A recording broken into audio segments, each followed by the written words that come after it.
이 옵티머스 펀드와 관련돼서 여러 조간신문들이 오늘 보도하고 있는 석연치 않은 부분들에 대해서 하나하나씩 다뤄볼까 합니다. 먼저 NH투자증권이 오늘 저희 동아일보의 보도로 전면에 등장했습니다.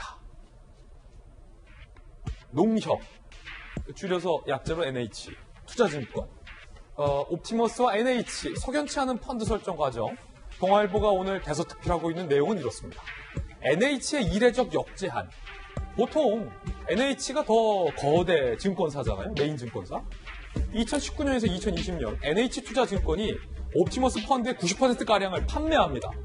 자, NH는 옵티머스에 대해서 강한 신뢰를 했구나라는 걸 알 수 있고, 자, 그렇다면 정말로 객관적으로 옵티머스 상품에 대해서 검증을 하고 판단을 했던 걸까라는 의문점이 드는데, 1. 김재현 옵티머스 대표가 이제 펀드 설정을 처음 앞두고 2019년 4월, 5월, 6월 총 3차례 NH투자증권을 방문하게 됩니다. 그런데 펀드를 소개하며 동아일보 표현에 따르면 달랑 7쪽짜리 상품 제안서만을 제시했다는 겁니다. 그걸 이틀 만에 초고속 승인하는 게 석연치 않다. 동아일보는 보도합니다. NH투자증권 김재현 대표 3차 방문 설명 이틀 만에 338억 원 규모의 첫 펀드를 승인해주고요. 엿새 뒤 320억 원 두 번째 펀드도 승인해줍니다. 초고속이다. NH투자증권 본격 판매에 나서자 옵티머스 펀드 수탁액이 1년 만에 2배 이상 증가하는데 그 규모가 4,745억 원 규모로 껑충 뛰게 됩니다. 자, 뭘 믿고 NH가 이런 판단을 했을까? 7쪽짜리 보고서 김재현 옵티머스 대표는요, 최초 펀드 제안 경위 NH 측의 투자 제안서를 우리가 먼저 보내지도 않았다. 그런데 NH 간부가 먼저 연락이 와서 우리가 설명하러 간 거다. 상품 설명 요청한 그 자리에서 펀드 설정을 바로 승낙했다. 옵티머스 대표조차도 이례적이다라고 밝히고 있습니다. 자, 이에 대해서 NH투자증권 측의 해명도 당연히 나왔습니다. 소개해드립니다. 상품 구조가 간단해서 검토하는데 문제 없었다. 김 대표로부터 5월, 6월 두 차례 걸쳐 설명 들었고 졸속 심사 아니었다라고 해명을 하고 있습니다. 이재민 기자, 이 NH가 다른 증권사와 달리 뭐랄까요? 뭔가 공기업의 성격이 좀 강한 측면이 있습니다. 물론 정식 공기업은 아닙니다만, 그런데 공기업이냐 사기업이냐 논란을 떠나서 NH투자증권이 이토록 굉장히 빠르게 결정을 하게 된 배경이 좀 이례적이다. 석연치 않다. 동아일보 보도하고 있고, 무엇보다 NH가 먼저 전화를 했다는 거예요. 그것 좀 설명 좀 해줄래?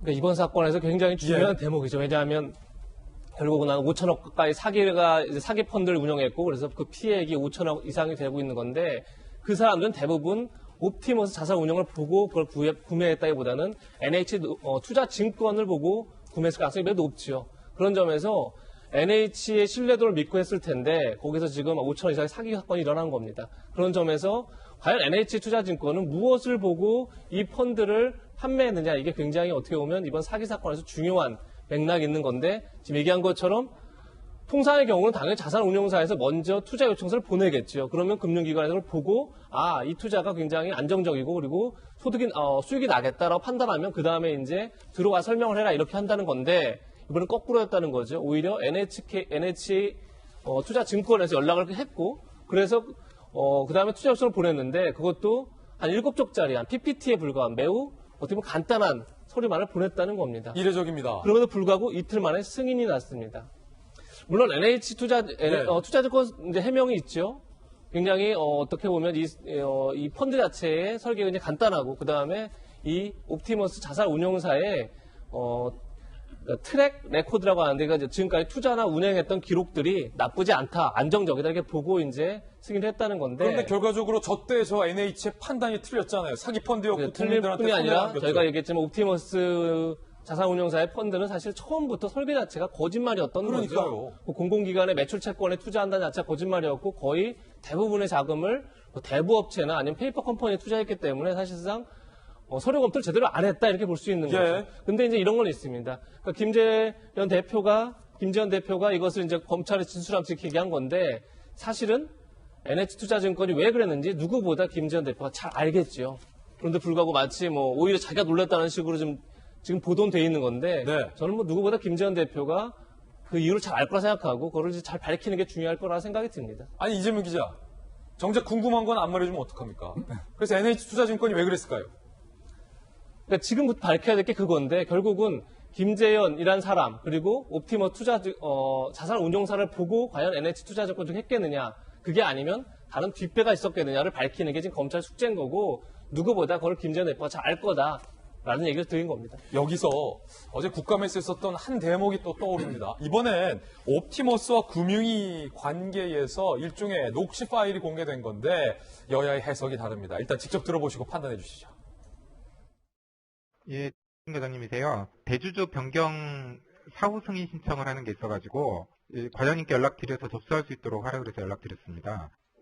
주시면 한 5시 네네, 그때까지. 돼요. 네네. 정보설정사 거기 민원실 1층 오셔갖고 저한테 전화 주시면은 제가 내려와서 이거 접수받도록 하겠습니다. 녹취록 들어보면 직접 1층 민원실까지 내려가서 서류 신청을 받아가는 것이 정상적인 게 아니죠.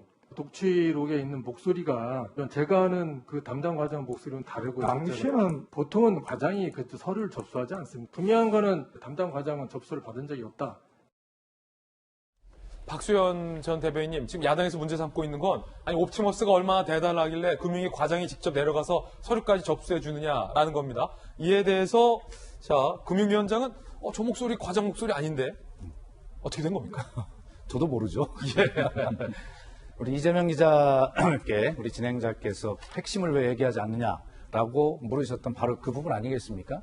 NH 농협증권의 뒤에 어떤 권력이 있는 거 아니냐라고 하는 이야기를 사실 하고 싶은 것이고 저것을 밝혀내는 것이 검찰의 역할이다. 이제 이 부분 아니겠어요? 그런데 이 사건이 보면 되게 구조가 단순한 것 같습니다. 그래요? 그래서 아까 이제 앞에서 수사 인력의 증원 4명 그것이 적정한 거냐라는 뭐 앞에 토론도 있었지만 결과적으로는 그 뒤에 있는 사람들 지금 13명의 명단도 있다는 거 아니겠어요? 근데 서울중앙지검은 그런 명단이 아니다라고 이제 부인하는 발표를 했지만 네. 결과적으로 언론에 다 보도가 되고 있습니다. 그 중에 이제 핵심은 바로 이제 청와대 행정관이 어떤 역할을 사실 했는가. 네. 또 청와대 행정관이 이제 남편이죠. 쉽게 얘기하면 예. 남편이 관여가 돼 있는 것인데 간단하죠. 그거 확인하면 되는 것이고. 확인하면 된다. 네, 그렇습니다. 예. 예. 그래서 어쨌든 이 문제는 결과적으로 야당에서는 이것이 대규모 권력형 게이트다. 이렇게 비화를 하고 싶고 그래서 문재인 정권의 도덕성에 치명상을 입히고자 하는 시도를 계속하는 것이죠. 제 입장에서 말씀드리면 네. 조국 전 장관의 사모펀드나 뭐 그다음에 여러 가지 그 있었던 뭐 윤미향 의원 건이나 뭐 추미애 장관의 아들 문제 도덕성 건을 계속 이제 시도를 하고 있는 것이고 그 연장선상의 이 권력형 게이트를 이제 한번 해보고 싶은 것인데 좋습니다. 이것은 대다수 많은 국민이 서민이 피해를 본 것이기 때문에 권력형 게이트가 됐든 뭐가 됐든 간에 더한 것이 있더라도 이건 밝혀야 된다고 생각하고요. 그래서 어쨌든 그 많은 거론되는 인사 중에 일단 서울중앙지검은 그런 명단이 사실이 아니다라고 이야기를 했지만 어쨌든 언론이 의혹을 제기하고 있으니까 그 사람들이 조사를 해야 되고 이미 또 많은 부분 조사가 된 것으로 알고 있습니다. 그래서 이 문제는 하여튼 그 왜 NH농협증권이 지금 의혹이 제기대로 저렇게 좀 어떤 의아해 보이는 저런 것들을 과정을 거쳤을까라고 하는 것은 간단하게 검찰 수사로 빨리 확인하면 됩니다. 박수현 전 청와대 대변인은 자신이 있다. 제대로 수사하자라는 입장을 또 밝혀주셨습니다. 그렇습니다. 예. 자, 그러면 금융범죄 전담 검사 출신이었던 수사통 김광선 변호사님 여러 가지 궁금증이 나왔어요. NH가 왜 그랬을까? 또 야당에서 제기한 건 금융위가 왜 이랬을까? 더 나아가서 옵티머스가 어떻게 이렇게 전 국민을 상대로 사기를 칠 수 있었는가? 근데 이제 전체적으로 이제 상식적인 차원에서 예. 보면 이건 소설은 아닌 것 같아요.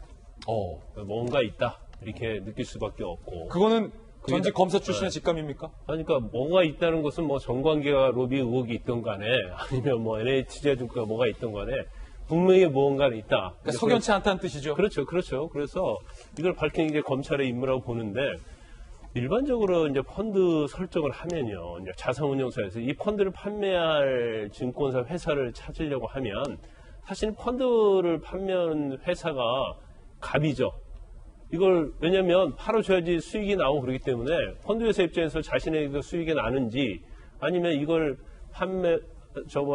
이걸 산 그러한 일반적인 여기서 이제 피해자로 볼 수 있잖아요. 피해자들이 수익이 나는지 그걸 좀 면밀히 검토를 해봐야 하는데 어떻게 그러한 옵티머스 펀드에서 이런 펀드를 구성한다고 NH 투자연구소 어떻게 알고 찾아가냐 이거죠. 예. 제안서도 안 냈는데 그럼 분명히 제가 한번 소설 한번 써볼게요.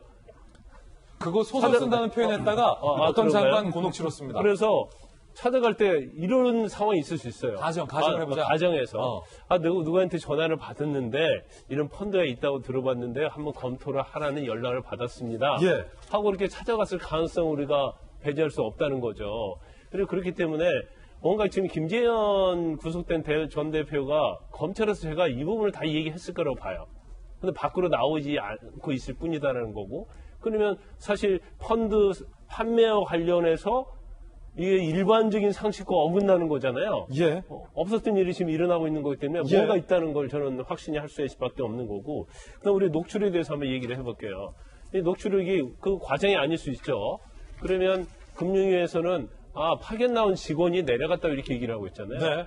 그럼 이 녹취한 사람이 일반적인 관례에 따라서 하급 직원이 내려와서 접수를 받고 안내를 했다고 한다면 이걸 왜 녹취했을까? 이건 우리가 의심이 가는 대목 아니에요? 뭔가 특혜를 줬고 이것이 법적으로 문제가 있다고 생각하니까 녹취를 했겠죠. 그래서 이 녹취록에서 접수를 내려간 그 판매 직원, 마중 나간 직원, 금융위. 그 직원이 누구인가가 굉장히 또 중요할 수 있어요. 그러면 이 상태면 모든 게 어떻게 보면 정상적이지 않거든요. 그러면 무언가 있다. 그게 정관계 로비 의혹이 될 수도 있고, 또 아니면 사적인 관계에 의해서 특혜를 받을 수도 있고, 이 부분에 대해서는 검찰은 다 알고 있을 것이다. 하지만 이제 결과는 이제 범죄 행위에 연루가 되면 검찰이 기소할 것이고, 그렇지 않다고 한다면 이제 기소를 하지 않겠죠.